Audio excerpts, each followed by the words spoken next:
হাসির রাজা, জ্ঞানের রাজা, রসিক রাজা গোপাল ভাঁড়।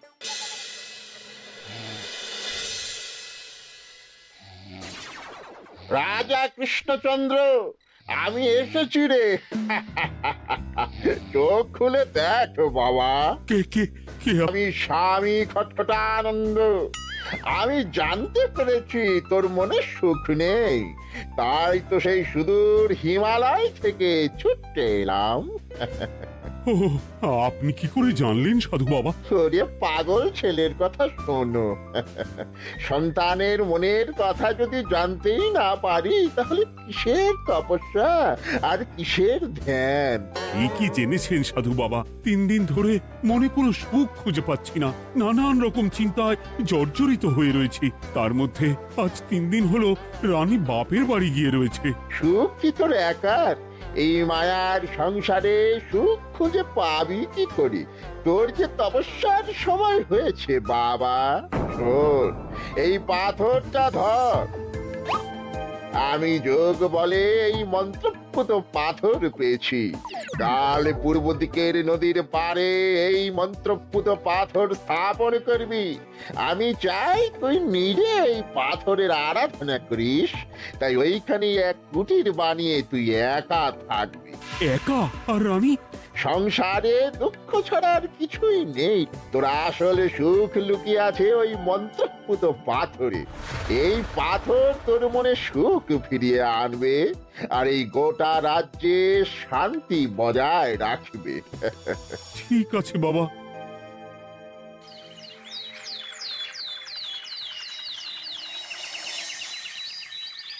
জয় বাবা খটখটানন্দের জয়।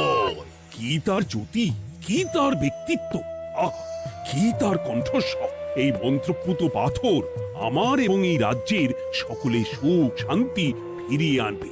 আজ থেকে আমি সাধু বাবার পরামর্শ মতন এখানেই থাকবো। তোমাদের যার যা যা বক্তব্য আমাকে এখানে এসেই বলবে। কোনো চিন্তা করবেন না মহারাজ, আমি সব সামলে নেব। আপনি নিষ্ঠা সহকারে সাধু বাবার আদেশ পালন করুন।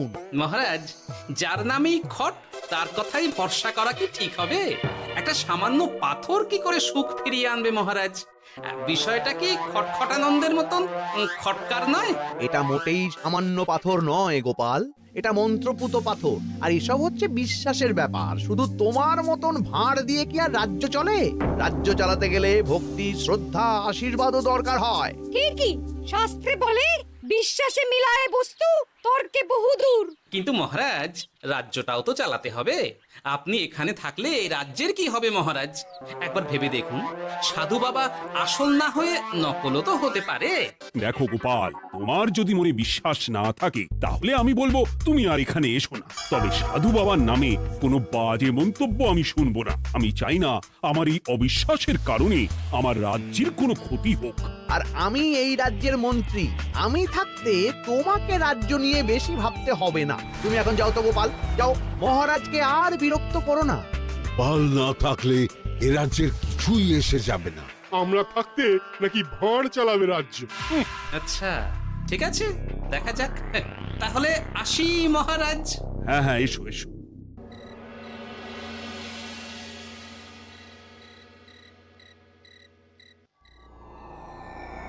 মহারাজ, রানী, তুমি ফিরে এসেছো? এ আমি কি শুনছি মহারাজ? আপনি নাকি প্রাসাদে ফিরবেন না ঠিক করেছেন? হ্যাঁ রানী, তুমি ঠিকই শুনেছ। আমি আর প্রাসাদে ফিরবো না। আমি এখানে থেকে ওই মন্ত্রপুত পাথরের আরাধনা করব। কে না কে এসে আপনাকে বলল আর আপনি প্রাসাদ ছেড়ে এই কুটিরে থাকবেন? আপনার শরীর খারাপ করবে মহারাজ, আপনি ফিরে চলুন। কে না কে নয় রানী, স্বামী খটখটানন্দ খুব বড় সাধু। উনি যোগ বলে আমার দুঃখের কথা জানতে পেরে সেই হিমালয় থেকে ছুটে এসেছেন আমাকে ওই পাথর দিতে। তুমি আমায় ফিরতে জোর করো না রানী। আর আপনার রাজ্য, আপনার প্রজারা, তাদের কি হবে মহারাজ? সে নিয়ে তুমি ভেবো না রানী, আমি এখানে বসেই মন্ত্রীকে দিয়ে সবটা সামলে নেব। তাহলে আমিও আপনার সাথে এখানে থাকবো। আপনাকে ছাড়া আমি প্রাসাদে ফিরবো না। তা হয় না রানী, সাধু বাবা আমাকে একা থাকতে বলেছেন। এসব ধ্যান যোগ আরাধনা একা করতে হয়। গোপাল সবটা জানে মহারাজ। আমার সামনেও নাম করবে না রানী। গোপালের কত বড় সাহস তুমি ভাবো একবার। ও বলে সাধু বাবা ভণ্ডও হতে পারে। আমার তখন ইচ্ছা করছিল ওর মাথার যে কটা চুল আছে সেটাও ছিঁড়ে নিতে। না না, আমি আর গোপালের মুখ দেখতে চাই না। আপনি উত্তেজিত হবেন না মহারাজ, আপনি বিশ্রাম করুন, আমি আবার কাল আসবো।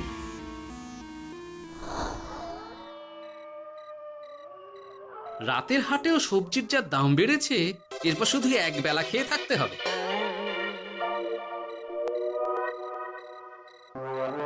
হে ভোলা, বাড়ি না গিয়ে এখানে বসে আছো কেন? দুঃখের কথা কি আর বলবো তোমায় গোপাল দাদা। বলোই না, শুনে দেখি। সামনে বর্ষা আসছে, বাড়ির ছাদটাও মেরামত না করলেই নয়, কিন্তু আমার কাছে তো এখন এত টাকা নেই।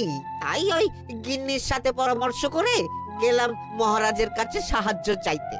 থামলে কেন, পুরোটা বলো। কি আর বলবো গোপাল দাদা, মহারাজের উত্তর শুনে আমি তো অবাক।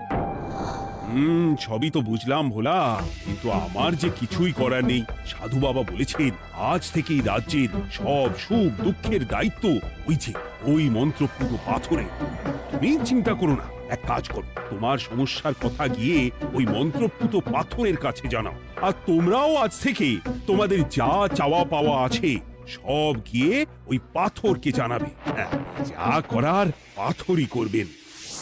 একবার যদি ওই সাধুকে হাতের কাছে পাই না, তাহলে ওই পাথর দিয়েই বেটার মাথা ফাটাবো। কিছু বললে গোপাল দাদা? না, কিছু বলিনি। যাও, তুমি বাড়ি যাও, চিন্তা করো না, দেখি কি করা যায়।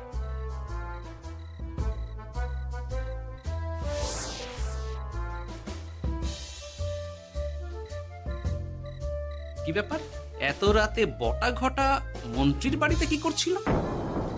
কি বটা ঘটা, আজকে মন্ত্রী মশাইয়ের বাড়ি খাওয়া দাওয়া ছিল? খাওয়া ছাড়া কি অন্য কিছু আসে না তোমার মাথায়? চ চ চ, আমাদের অনেক কাজ আছে, চ। আরে এত তাড়া কিসের?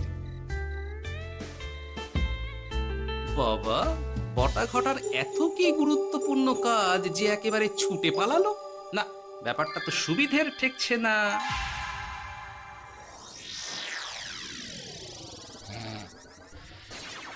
রাজা কৃষ্ণচন্দ্র, ওঠো বাবা, আমি এসেছি। সাধু বাবা, আপনি এসেছেন? কেমন আছিস বাবা? ভালো আছি বাবা, তবে মনে এখনো পুরোপুরি সুখ খুঁজে পাইনি। সুখ কি তোর একা? কি করে সুখ পাবি বাবা? এখনো তো তুই তোর সব আসক্তি থেকে মুক্ত হতে পারিসনি। আর কি কি করতে হবে আমায় বলে দিন বাবা। একটা কাজ বলবো, করতে পারবি? বলুন বাবা, আপনি যা বলবেন আমি তাই করব। এই রাজপাট তুই ছেড়ে দে, এসব থেকে নিজেকে মুক্ত করে তুই তোর সাধনায় মন দে, দেখবি তার ফল তুই পাবি। কিন্তু তাহলে রাজ্যের কি হবে? কে দেখবে সাধু বাবা? কেন, তোর মন্ত্রী? ওর থেকে ভালো লোক তুই আর পাবি না। ওই হচ্ছে তোর আসল শুভাকাঙ্ক্ষী, আমি যোগ বলে জানতে পেরেছি। আচ্ছা, তাই হবে। আর আর ওই গোপালটাকে যদি পারেন একটু সাহায্য করবেন বাবা। ওই তুচ্ছ গোপালকে নিয়ে তুই চিন্তিত হোস না, ওরে ভুড়ি মন্ত্রী মশাই ফাটাবে। তুই যা, ঘুমো।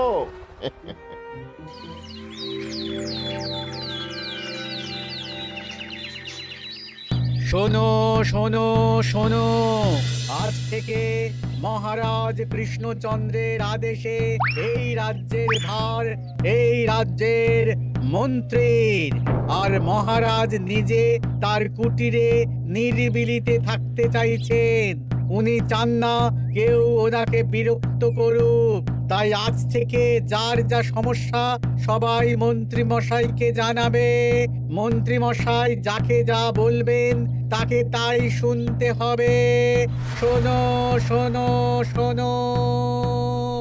না, মহারাজকে থামাতেই হবে, না হলে বড় বিপদ হয়ে যাবে। যাই।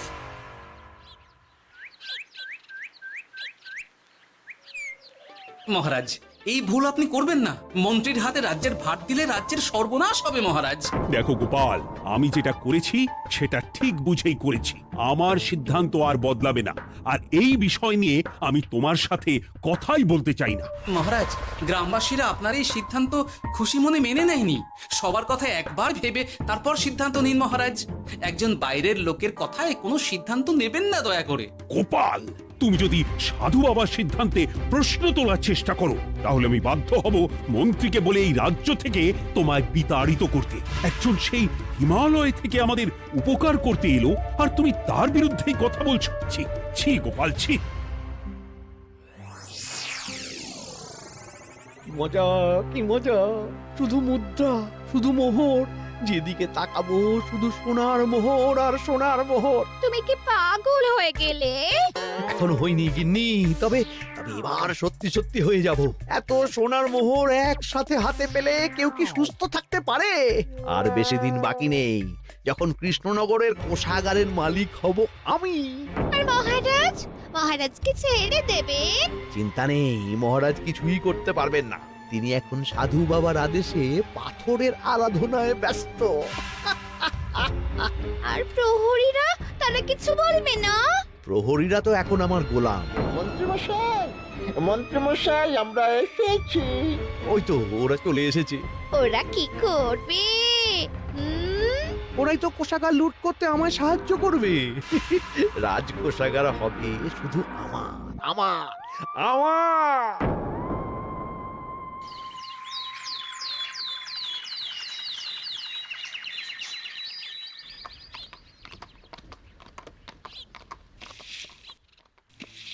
গোপাল, রানীমা, আপনি আমায় ডেকে পাঠালেই তো পারতেন। রাজ্যটার যে কি হবে গোপাল? মহারাজের উদাসীনতায় মন্ত্রী তো সব লুটে পুটে একাকার করে ছাড়বে। তুমি কিছু একটা করো গোপাল। সে তো আমিও বুঝতে পারছি রানীমা, কিন্তু হাজার চেষ্টা করে ও মহারাজকে বোঝাতে পারছি না। মহারাজ সাধু বাবার পাল্লায় পড়ে আর কিছুই বুঝতে চাইছেন না। এই রাজ্য আর মহারাজকে একমাত্র রক্ষা করতে পারবে তুমি গোপাল। কিছু একটা করো। কি হয়েছে? তোমরা হট্টগোল করছো কেন? তুমি আর একটা বিহিত করো গোপাল দাদা, আমরা তো আর থাকতে পারছি না। তুমি এর এক বিহিত করো গোপাল। আচ্ছা, কি হয়েছে বলবে তো? মন্ত্রী মশাই সবার কাছ থেকে অগ্রিম কর চেয়েছে। সে প্রহরী পাঠিয়ে সবার বাড়ি বাড়ি বলে এসেছে দুদিনের মধ্যে অগ্রিম কর না দিলে সবাইকে ধরে কারাগারে ভরে দেবে। এতে তো আমরা কোনো সাহায্য পাচ্ছি না। তার উপর আবার এই জুলুম কি করে মেনে নেব বলো তো গোপাল দাদা? আমাদের বাঁচাও গোপাল দাদা, আমাদের বাঁচাও, না হলে এই মন্ত্রীর জুলুমে আমরা সবাই মারা যাব। হ্যাঁ গোপাল, তুমি পারবে। কিছু একটা করো গোপাল, এই রাজ্যটাকে বাঁচাও। না, আর নয়, এবার এর একটা বিহিত করতেই হবে। শোনো, তোমরা সব নিজের নিজের বাড়ি যাও, আমি দেখছি কি করা যায়। মন্ত্রী দুদিনের মধ্যে কর চাইছে কেন? ওর আসল উদ্দেশ্য কি? না, বিষয়টার খোঁজ নিতে হচ্ছে। পুটি, এই পুটি। গোপাল দাদু, তুমি? শোন, একটা কাজ আছে বুঝলি, বটা ঘটার উপর নজর রাখতে হবে। পারবি তো? হ্যাঁ হ্যাঁ দাদু, এটা আর কি এমন কাজ? এই তোর হাতে ওটা কি রে? ও এটা পুতুল, বাবা এনে দিয়েছে। পাথরটা খুব চেনা চেনা লাগছে, কোথায় যেন দেখেছি। কোথায়? রে, সাধু বাবার দেওয়া পাথর। আর এটা একই পাথর মনে হচ্ছে। এই তোর বাবা এটা কোথায় পেয়েছে রে? তা তো জানি না, তবে শুনেছি পাশের গ্রামে। বাহ, পাথরগুলো দেখতে তো খুব সুন্দর। এই সব পাথর তোমার? আজ্ঞে হ্যাঁ, আমি এই পাথরের মূর্তি বানাই। এই পাথর কি তুমি বিক্রি করো? না না, শুধু পাথর তো বিক্রি করি না। এটা কি? ও, ওটা আমি আমার সব পাথরের একটা চিহ্ন দিয়ে রাখি। এতে বোঝা যায় যে এই পাথরের মূর্তি আমার তৈরি। বাহ, চমৎকার কাজ করেছো। তোমাকে যে কি বলে ধন্যবাদ দেব তুমি জানো না। কৃষ্ণনগরের কত বড় উপকার তুমি করলে। গোপাল দাদু, ও গোপাল দাদু, গোপাল দাদু, গোপাল দাদু। কি ব্যাপার, এত সকাল সকাল? ভালো খবর এনেছিস মনে হচ্ছে। শুধু ভালো নয় দাদু, একেবারে গরম খবর। দাদু, রহস্য আমরা ফাঁস করে ফেলেছি দাদু। বলিস কি রে? শুনি শুনি। কাল রাতে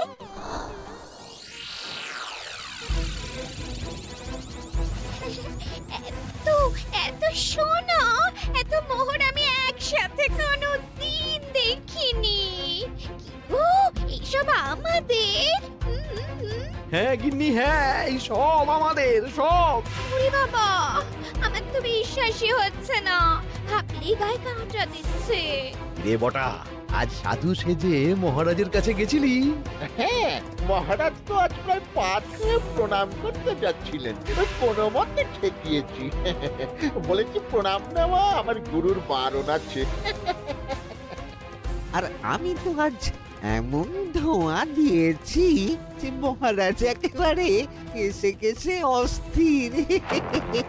আর মাত্র 2 দিন, এই 2 দিন খেলাটা চালিয়ে যেতে পারলেই কেল্লা ফতে। আচ্ছা, এবার আমার কাছে পুরো বিষয়টা পরিষ্কার হলো। বাহ, তোরা দারুণ কাজ করেছিস রে। এবার শুধু আজ রাতে প্রমাণটা পেলেই হয়ে যাবে।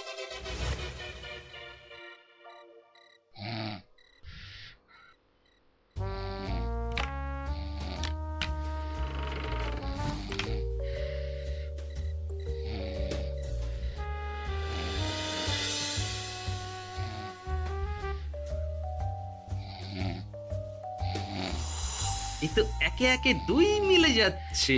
বাবা বাবা বাবা, এবার খেলা জমবে।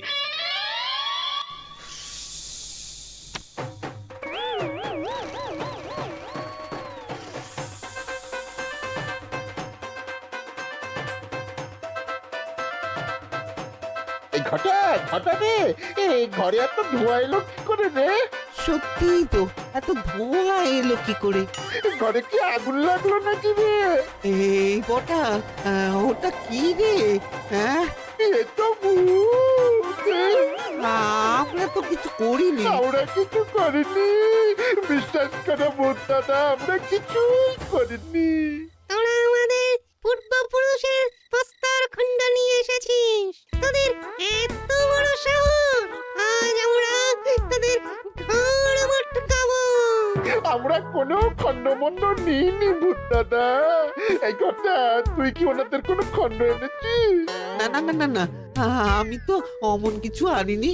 আমার মনে হয় ওই আপনাদের কোথাও একটা ভুল হচ্ছে। মহারাজকে ওই পাথর তোরা কোথা থেকে এনে দিয়েছিস? ওটাই আমাদের প্রস্তর খণ্ড, আমাদের 5 পুরুষের সম্পত্তি। ওটা তো আমরা পাশের গ্রামে এক মূর্তি কারিগরের থেকে চুরি করে এনেছি। আপনারা যান না, যান, ওই কারিগরের কাছে ওরকম অনেক পাথর আছে। আমাদের ওটাই চাই। ও বাবা, উনি আবার কে? আমাদের দাদু, তৃতীয় পুরুষ। ও দাদু, এই ছুরি ভূত দাদু, ওটা আনতে গেলে না মন্ত্রী মশাই আমাদের খুব মারবে।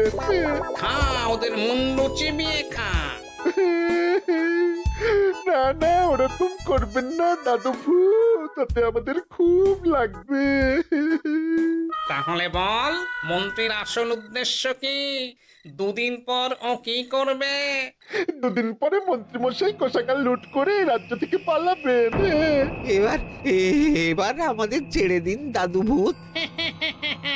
তোদের ছাড়তে পারি একটাই শর্তে। বলুন বলুন।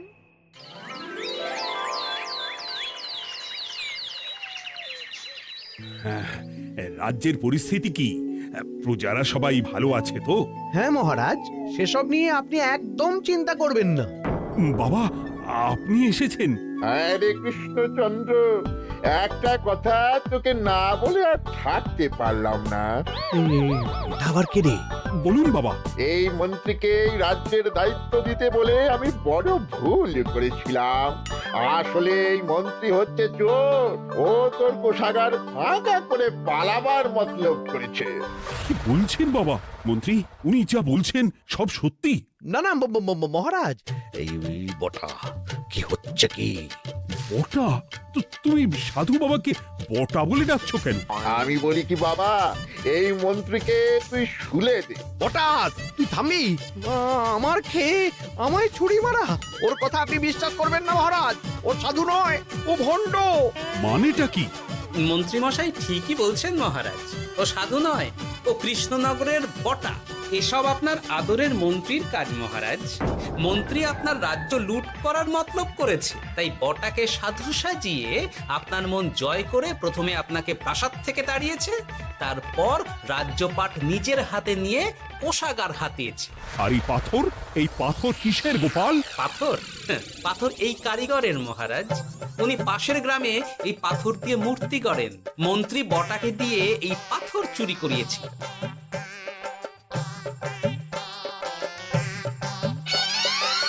ওই পাথর আমার মহারাজ।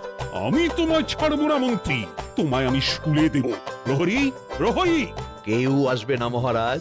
প্রহরীরা এখন আমার কথা ছাড়া আর কারুর কথা শুনবে না। আমি এখন আপনাদের সামনে দিয়ে আপনার কোষাগার নিয়ে চলে যাব, আর আপনারা শুধু দাঁড়িয়ে দাঁড়িয়ে দেখবেন। রে ন্যাপলা পুঁটি গুলটে, মন্ত্রীকে বেঁধে ফেল। এত সোজা নয় গোপাল, দেখবে? প্রহরী, প্রহরী! চেঁচান চেঁচান, আরো জোরে চেঁচান, কিন্তু ফল হবে না। আপনার প্রহরীরা সব গ্রামবাসীর হাতে বন্দী। আমায় ছেড়ে দিন মহারাজ, আমার ভুল হয়ে গেছে। এমন ভুল আমি আর করবো না মহারাজ, আমায় ছেড়ে দিন। ছেড়ে দেব? তোমার ব্যবস্থা আমি করছি। কিন্তু গোপাল, আমার মনের সুখের কি হবে? আমি কি আর সুখী হতে পারবো না? কেন পারবেন না মহারাজ? রাজার আসল সুখ তো তার প্রজার সুখে। একদম ঠিক কথা বলেছে গোপাল। প্রজার সুখেই রাজার সুখ। ঠিক গোপাল, ঠিক। তুমি না থাকলে যে আমার কি হতো? জয় গোপালের জয়! জয় গোপালের জয়।